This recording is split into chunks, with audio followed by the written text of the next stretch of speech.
नमस्कार साथियों और मेरे प्यारे विद्यार्थियों, सभी का स्वागत है। आज के इस वीडियो में हम लोग पार्ट 2 का जो भाग है उसको देखने वाले हैं। बहुत ही महत्वपूर्ण है। कल के वीडियो में हम लोगों ने 1 से 50 तक के ऑब्जेक्टिव को एक्सप्लेन किया था और आज 50 से ऊपर वाले क्वेश्चंस को एक्सप्लेन करेंगे। बहुत ही मज़ा आएगा आपको और हमें उम्मीद है कि आप चीज़ों को समझ पाएंगे। ठीक है, एक बार बता देता हूँ, इंटरमीडिएट एग्जामिनेशन 2023 एनुअल के लिए है और ये हिस्ट्री विषय है। ठीक है, और इसमें हम लोग देखने वाले हैं। बहुत ही अच्छा एक्सप्लेनेशन है। चारों ऑप्शंस को एक्सप्लेन करेंगे, जहाँ पे ज़्यादा डिटेल जाने की ज़रूरत होगी वो भी बताएंगे और सब्जेक्टिव के पॉइंट ऑफ व्यू से कैसे क्यूट कर सकते हैं, इसमें डाल सकते हैं ऑब्जेक्टिव को, ये भी समझाएंगे। और मैं इस चीज़ों को कंटिन्यू रखूँगा और स्पीड बढ़ाने की कोशिश करूँगा कि ज़्यादा से ज़्यादा चीज़ें आप लोगों के सामने की जाए, क्योंकि हमारे पास भी उतनी सारी संसाधनें नहीं हैं, तो सीमित संसाधनों में ये सब काम करना पड़ता है। ओके, तो मैं आगे बढ़ता हूँ और चीज़ों के ऊपर चलता हूँ। चलिए 50 के बाद देख लेता हूँ कहाँ तक। चलिए मैं आ चुका हूँ 49, 50, 51। 51वां क्वेश्चन क्या है? Kheda Satyagraha is related with which state? Kheda Satyagraha किस राज्य से है, ऐसा कुछ पूछा गया है। तो पहला है बिहार, बंगाल, पंजाब और गुजरात। देखिए, खेरा सत्याग्रह किसने किया? सरदार वल्लभ भाई पटेल। किसने किया? सरदार वल्लभ भाई पटेल। और खेरा सत्याग्रह के बाद ही वल्लभ भाई पटेल नाम था, लेकिन महिलाओं ने इसे क्या कहने लगा? सरदार।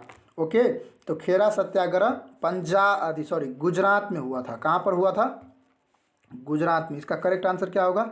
गुजरात। डिटेल में पढ़ लीजिएगा, हो सकता है कि खेरा सत्याग्रह पर प्रश्न पूछ लिया जाए। ठीक है, अब है असहयोग आंदोलन किस वर्ष शुरू हुआ था? देखिए, महात्मा गांधी से रिलेटेड जितनी भी सारी कंटेंट है आपके पास, सारा पढ़ के जाइएगा, क्योंकि जब हम हिस्ट्री पढ़ते हैं और जब हम आधुनिक भारत पढ़ते हैं तो हमारे सामने सबसे बड़ा पोर्शन आधुनिक भारत का भारतीय राष्ट्रीय स्वतंत्रता आंदोलन है। मतलब 1900 के बाद वाला जो सेक्शन है बहुत ही महत्वपूर्ण है। पंडित नेहरू, महात्मा गांधी, सुभाष बोस, है ना, ये सब सारी चीज़ें बहुत ही महत्वपूर्ण सेगमेंट है। तो इसको आप लोग अच्छे से रिवाइज करिएगा और पढ़ के जाइएगा। बात समझ में आ रही है? आ रही है तो लाइक करिएगा और अपने दोस्तों में शेयर करिएगा और याद रखिए सब्सक्राइब भी करना है। असहयोग आंदोलन किस वर्ष शुरू हुआ था? 1920 ईस्वी में। और महात्मा गांधी जी कब भारत आए थे? 1915 ईस्वी में। ठीक है, याद रखेंगे। और भी सारी चीज़ें आप लोग पढ़ते रहिएगा। अब क्या है, देखिए, बंगाल विभाजन की घोषणा किस वर्ष हुई थी? देखिए, बंगाल विभाजन ना, पहले बंगाल, बिहार, उड़ीसा तीनों एक ही राज्य में था और इसमें झारखंड भी एक ही में था। तो हुआ ये कि हिंदू और मुसलमान के बीच में बंटवारा करने का निर्णय लिया अंग्रेज़ों ने और बंगाल विभाजन की घोषणा की। बहुत ही चुनौतीपूर्ण ये समय था उस वक्त, लेकिन उस समय हिंदू मुस्लिम सामने आए, एक दूसरे से प्यार दिखाए और इसके विरोध में खड़े उतरे। और बाद में आप लोगों ने सुना होगा बंग भंग आंदोलन। सुने हैं कि नहीं? बंग भंग आंदोलन। तो ये आंदोलन कब आरंभ किया गया? बंगाल में। तो ये विभाजन की घोषणा कब की गई? 1905 ईस्वी में। कब की गई? 1905 ईस्वी में। चलिए आगे बढ़ते हैं। दांडी किस राज्य में स्थित है? देखिए, दांडी की जब बात चलती है तो कुछ बात समझाते हैं आपको। भारत देश में नमक के ऊपर पहले कोई कुछ नहीं था, कर वर कुछ नहीं था। और नमक हर व्यक्ति को चाहिए, क्योंकि नून रोटी भी खाएंगे, दाल रोटी भी खाएंगे और भात नून भी खाएंगे। तो देश की स्थिति वैसी ही थी और नमक के ऊपर टैक्स लगा दिया गया। उसे आम आदमी नून भी नहीं खा सकता है, नमक भी नहीं खा सकता है। तो महात्मा गांधी जी ने यह आंदोलन किया और जहाँ पर समुद्री तट होगा वहीं पर नमक बनता है। तो गुजरात में समुद्री तट सबसे ज़्यादा है, तो यहीं पर नमक का जो दांडी यात्रा करके नमक कानून का विरोध किया गया। तो ये कहाँ पर है? गुजरात में है। बात समझ में आई? चलिए, निम्नलिखित में से महात्मा गांधी के राजनीतिक गुरु कौन थे? फिरोज शाह मेहता? बिल्कुल नहीं। लाला लाजपत राय? बिल्कुल नहीं। एओ ह्यूम? बिल्कुल नहीं। गोपाल कृष्ण गोखले महात्मा गांधी जी के गुरु थे। मुस्लिम लीग द्वारा सीधी कार्रवाई दिवस कब मनाई जाती है? मुस्लिम लीग एक ऐसा पार्टी है जिन्होंने पाकिस्तान की मांग की, मुसलमानों के लिए एक अलग देश की मांग की। हम लोग क्या जानते हैं कि भारत पहले बहुत बड़ा था। भारत में आज का पाकिस्तान, आज का अफ़गानिस्तान और आज का बांग्लादेश और आज का म्यांमार भी स्थित था। लेकिन जिस समय भारत का ये सारी चीज़ें हुई तो भारत दो भागों में बटा 1947 में। एक तो बना पाकिस्तान और एक बना भारत। एक बना पाकिस्तान और एक बना भारत। ठीक है, तो ये जो पाकिस्तान की मांग किसने की, यानी हमको बांट दो, ये किसने की, मुस्लिम लीग ने किया। ठीक है, बात समझ में आ रही है। और इसकी मांग और ये जो सीधी कार्रवाई दिवस, डायरेक्ट एक्शन डे जो लिया जाता है, ये लिया गया 16 अगस्त 1946 ईस्वी को। कब लिया गया, 16 अगस्त 1946 ईस्वी को। आगे है पाकिस्तान शब्द किसने दिया था। देखिए पाकिस्तान शब्द किसने दिया था, इस बात को थोड़ा सा समझ लीजिए, क्योंकि पाकिस्तान जब देश की मांग होने लगी तो इसके नाम का उच्चारण सबसे पहले चौधरी रहमत अली ने किया था। किसने किया था, चौधरी रहमत अली ने। भारत के प्रथम राष्ट्रपति कौन थे। आप लोग एक काम कीजिएगा, मैं एक वीडियो का लिंक डिस्क्रिप्शन में डाल देता हूं, आप लोग देख लीजिएगा। स्वतंत्र भारत के मंत्रिमंडल, किसके, स्वतंत्र भारत के मंत्रिमंडल, यानी जब पहली बार चुनाव हुआ तो कौन से लोग कौन से मंत्री बने, इसको आप लोग देख लीजिएगा, बड़ा ही काम आएगा आपको। ठीक है, कर लेंगे आप लोग। और भारत के प्रथम राष्ट्रपति कौन बने, डॉक्टर राजेंद्र प्रसाद। प्रधानमंत्री कौन बने, जवाहरलाल नेहरू जी। और प्रथम गृह मंत्री कौन थे भारत के, सरदार पटेल जी। बात समझ में आ रही है आपको। आगे बढ़ते हैं। भारतीय संविधान के प्रारूप समिति के अध्यक्ष कौन थे, इसे हम लोग इंग्लिश में कहते हैं who was the chairman of drafting committee of Indian constitution. यानी भारतीय संविधान के लिखने का काम किसके द्वारा किया जाना था, प्रारूप करने का, रूप देने का, तो वो काम था डॉक्टर BR अम्बेडकर जी को। ठीक है। स्वतंत्र भारत के प्रथम कानून मंत्री कौन थे, सबसे ज़्यादा पढ़े लिखे में से एक व्यक्ति थे अम्बेडकर साहब। और वहीं एक ऐसे नेता है जो हरिजन को, छोटे दलित जातियों को इतने ऊपर तक और संविधान में इस देश में बराबर का हकदार बनाया। ये अम्बेडकर जी की ही कमाल है। बहुत बड़े लीडर हैं, बहुत बड़े, और बहुत बड़े पढ़े लिखे आदमी हैं ये। तो कानून मंत्री किसे बनाया गया और वकील वे थी, तो डॉक्टर BR अम्बेडकर जी को। मंत्रिमंडल वाला वीडियो देख लीजिएगा। किस महिला संत का संबंध राजस्थान से, मीरा भी राजस्थान की थी, अंडाल भी और कड़ाईकल भी, आप लोग पढ़े होंगे, इनमें से सभी हो जाएगा। ठीक है। महाराष्ट्र के संत कौन थे, तुकाराम, रामदास, ज्ञानेश्वर, इनमें से सभी हो जाएगा। ये तीनों महाराष्ट्र के संत थे, आप लोग पढ़े होंगे सब्जेक्ट वाले में। अल बरूनी किसके साथ भारत आए, आप लोगों ने पढ़ा होगा कि बहुत सारे यात्री भारत आए थे। अल बरूनी आया था, इब्न बतूता आया था, और भी बहुत यात्री भारत आए थे। तो अल बरूनी इसमें पूछा है कि किसके साथ आया था, इसमें ऑप्शन है गजनी, तैमूर बिन कासिम, तो इसका सही उत्तर होगा गजनी के साथ अल बरूनी भारत आया था। और इसका एक किताब है, तो उन्होंने इस किताब में अपने यात्रा के बारे में सारी चीज़ें बताया है। ठीक है, बात समझ आ रही है। भारत आने वाला प्रथम यूरोपियन कौन था, 1498 ईस्वी में, पहले भी बताया था मैं, 1498 में वास्को डी गामा पुर्तगाली के रूप में भारत आए थे। ठीक है, याद रखेंगे।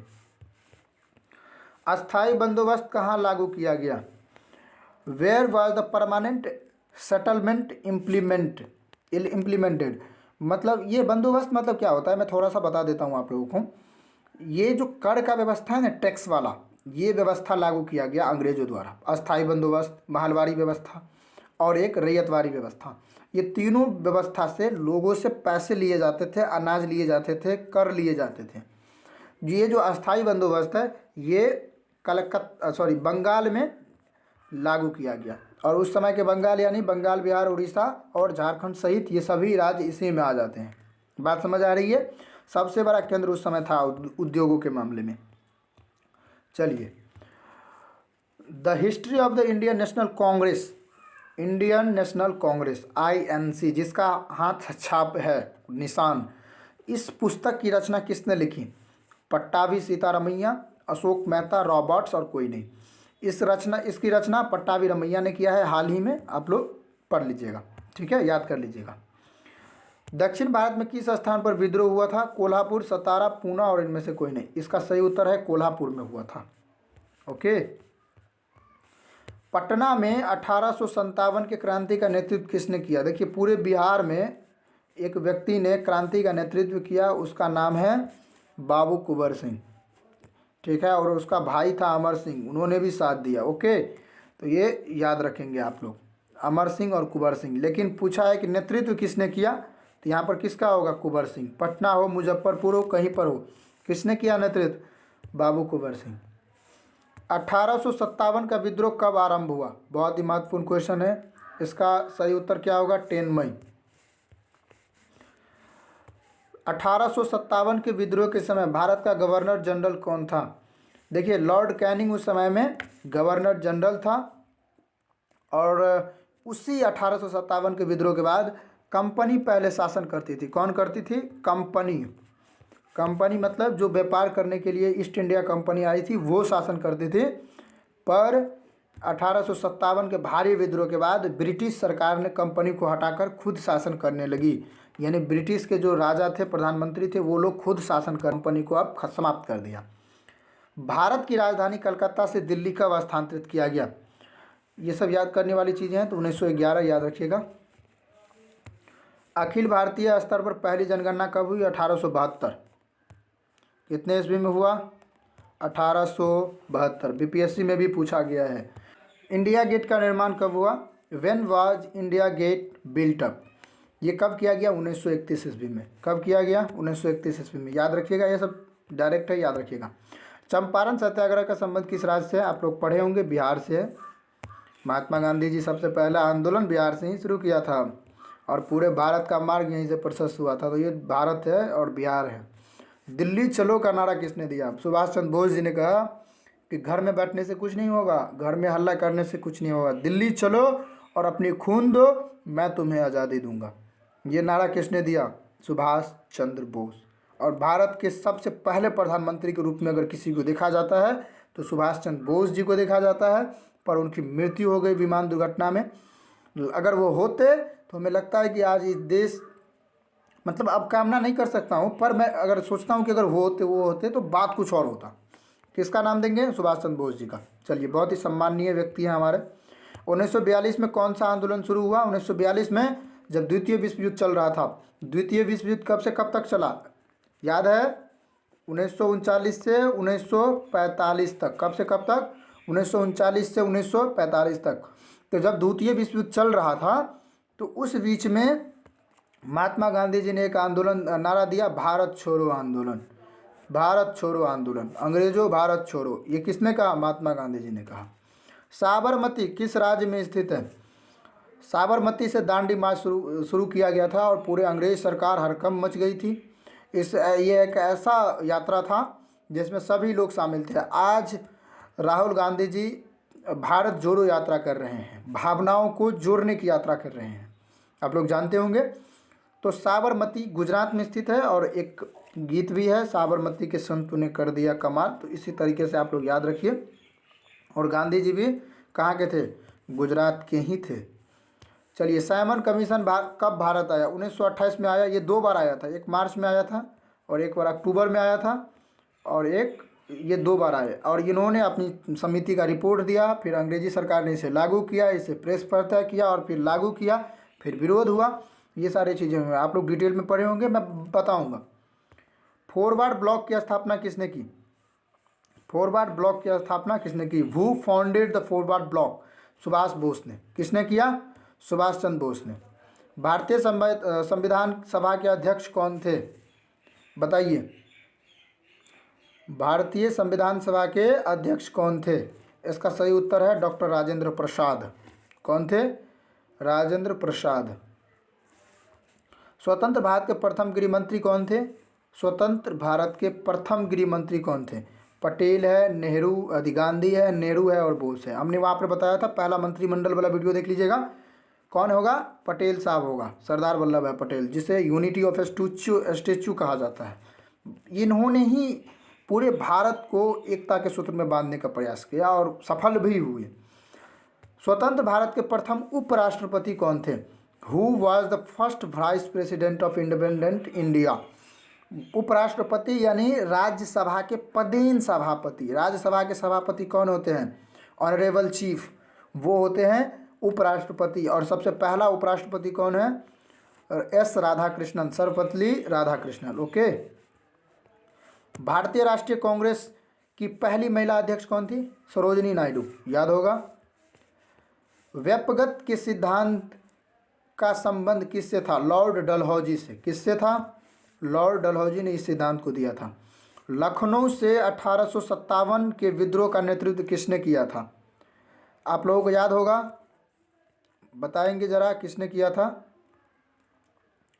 लखनऊ से 1857 के विद्रोह का नेतृत्व किसने किया था? बेगम हजरत महल ने। ठीक है। मेगास्थनीज कौन था? यूनानी राजदूत। मेगास्थनीज कौन था? यूनानी राजदूत। याद रहेगा। ओके, चलिए। कलकत्ता में सर्वोच्च न्यायालय की स्थापना कब की गई? एक एक्ट लाया गया था, रेगुलेटिंग एक्ट। नाम बोले थे पिछले लेक्चर वीडियो में, रेगुलेटिंग एक्ट। यह अंग्रेजों के द्वारा पहला अधिनियम है जिसे लाया गया था, और इसी अधिनियम में कहा गया था कि हम सर्वोच्च न्यायालय बनाएंगे। देखिए समझिए, थोड़ा सा मैं टाइम लेता हूँ आप लोगों का। अंग्रेजों ने क्या सोचा कि ऐसे नहीं होगा कि हम ऐसे ही शासन करते रहेंगे। एक काम करते हैं, कानून बनाते हैं, सभी पर लागू करेंगे। कानून का देखभाल कोर्ट करेगा। एक आदमी को बनाते हैं जो कानून का देखभाल करेगा, एक आदमी को बनाते हैं जो काम करेगा। तो अंग्रेजों ने यही किया। कानून पहले बनाया, हाथ से लिख कर कानून बनाया, उस पर सभी बड़े लोगों ने साइन कर दिया और नियम लगा के शासन करना शुरू किया। ये इसलिए किया क्योंकि वो लंबे समय तक शासन कर सके। बात समझ में आ रही है? तो उन्होंने सर्वोच्च न्यायालय की स्थापना करी 1773 रेगुलेटिंग एक्ट के तहत, और इसे स्थापना 1774 में इसको किया गया। क्योंकि बिल पास होता है तो कुछ समय भी लगता है। अगला क्वेश्चन है, दामिन इको क्या था? भूभाग, उपाधि, तलवार, इनमें से कोई नहीं। दामिन इको क्या था? इसको आप लोग सर्च कीजिएगा। मैं एक क्वेश्चन आप लोगों के ऊपर दे रहा हूँ, मैं इसका उत्तर नहीं दूंगा, आप लोग इसको सर्च कीजिएगा जहाँ से हो वहाँ से। ठीक है। बीजक में किसके उपदेश संग्रहित हैं? Who preaching are collected in Bijak? Kabir के बारे में बताया गया है। कबीर के उपदेश इसमें सम्मिलित हैं बीजक में। निजामुद्दीन औलिया किस सूफी सिलसिले से संबंधित है? चिश्ती से। याद रखिएगा, मुसलमान में है ये, चिश्ती, इससे संबंधित है। तंबाकू का सेवन किस मुगल सम्राट ने प्रतिबंध लगाया? बड़ा ही क्वेश्चन लाजवाब है। किसने प्रतिबंध लगाया?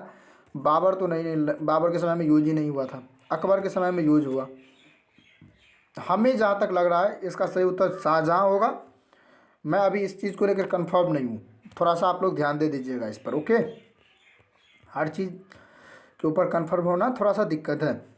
प्रसिद्ध विरूपाक्ष, थोड़ा सा मैं इसको नीचे कर लेता हूँ। हाँ, क्वेश्चन है, प्रसिद्ध विरूपाक्ष मंदिर कहाँ स्थित है? ये हम्पी में स्थित है। आप लोगों ने सुना होगा हम्पी का विद्रोह। ठीक है, तो हम्पी में स्थित है। गेटवे ऑफ इंडिया का निर्माण कब किया गया? किसको याद है गेटवे ऑफ इंडिया का निर्माण कब किया गया? बताइए। गेटवे ऑफ इंडिया का निर्माण 1911 में किया गया था, 31 मार्च 1911। ओके, चलिए जल्दी जल्दी देख लेते हैं। जालियांवाला बाग हत्याकांड कब हुआ था? जनरल डायर से संबंधित है। तो जनरल डायर ने ही इजाज़त दिया था कि गोलियां चलवा दो। 13 अप्रैल 1919 को यह घटना हुई थी। बहुत ही खतरनाक घटना था। आप लोगों ने इसके बारे में पढ़ा होगा, नहीं पढ़ा है तो जाके पढ़ो और चीज़ों को समझो। ठीक है, घूमना नहीं है, इधर उधर नहीं करना है। 5 से 6 घंटे तो दे ही सकते हो। पाकिस्तान के प्रथम प्रधानमंत्री कौन थे? जिन्ना है, लियाकत अली है, रहमत अली है और इकबाल है। देखिए, पाकिस्तान जब आज़ाद हुआ तो इनके पार्टी कौन थे? मुस्लिम लीग थे। और भारत में कौन थे? Indian national Congress. तो भारत के प्रधानमंत्री कौन बने? पंडित जवाहरलाल नेहरू, और अली जिन्ना बने पाकिस्तान के प्रधानमंत्री, और ये वहीं के लीडर थे। ओके, बात समझ में आ रहा है? अर्थशास्त्र के लेखक कौन है? हमने बताया था अर्थशास्त्र के लेखक कौन है? कौटिल्य। कौटिल्य यानी चाणक्य जी, याद रहेंगे। मनुस्मृति में कितने प्रकार के विवाह का उल्लेख किया गया है? ये क्वेश्चन आप लोग कमेंट में बताइएगा। मेरे विद्यार्थी इस क्वेश्चन को बताएंगे, कितने प्रकार के विवाह बताए गए हैं। ओके, बहुत ही सिंपल क्वेश्चन है। जवाब दे सकते हैं कि नहीं? आप लोग जवाब दीजिएगा, हम कमेंट में बता देंगे। ये बता दें, 8 प्रकार के विवाह मनुस्मृति में बताए गए हैं। कितने प्रकार के? 8 प्रकार के। ओके, चलिए आगे बढ़ते हैं और देखते हैं जल्दी जल्दी। महाभारत में कुल कितने पर्व हैं? महाभारत में कुल कितने पर्व हैं? महाभारत में कुल कितने पर्व हैं? क्या होंगे? 15 है, 10, 16 है, 17 है, 18 है। महाभारत में कुल पर्व की संख्या कितने थे? 18 थे। बहुत सारे कंटेंट इसके बारे में बताए गए हैं, महाभारत के एग्जाम्पल भी लिए गए हैं, तो आप इसको थोड़ा सा ध्यान दीजिएगा। ठीक है। महाभारत में गंगापुत्र के नाम से किसे जाना जाता है? बहुत ही बड़े लीडर थे ये गंगापुत्र और बहुत ही बड़े वीर हैं ये गंगापुत्र। तो गंगापुत्र के नाम से जाने जाते थे भीष्म को, पितामह भीष्म। बात समझ में आई? पितामह भीष्म। चलिए मैं जल्दी जल्दी कर लेता हूँ। इसके बाद अगला क्वेश्चन क्या है? धौलीवीरा कहाँ स्थित है? धौलावीरा आप लोगों ने पढ़ा ना सिंधु घाटी सभ्यता, उसमें बताए थे हम, पिछले लेक्चर में बताए थे कि कहाँ स्थित है। ये क्वेश्चन पूछे जाते हैं, इसका मैं शेड्यूल दे देता हूँ आप लोगों को। ये है गुजरात में। कहाँ है? गुजरात में है। तो ये 50 क्वेश्चंस हम लोगों ने अभी डिस्कस कर लिया है 20-21 मिनट में, और सारी चीज़ें समझ गए हैं। तो चलिए, हमें लगता है कि आप लोग अंडरस्टैंडिंग करेंगे, इस वीडियो को समझेंगे, अपने दोस्तों में शेयर करेंगे और सभी प्रश्नों के आप जवाब समझ रहे होंगे। और नीचे में सब्जेक्टिव क्वेश्चंस भी हैं, तो इसको मैं बाद में एक्सप्लेन करूंगा कैसे लिखना है। मैं एक और वीडियो बनाता हूं, उसमें एक्सप्लेन करूंगा। ओके, तो थैंक यू ऑल, मिलते हैं नेक्स्ट वीडियो में। जय हिंद।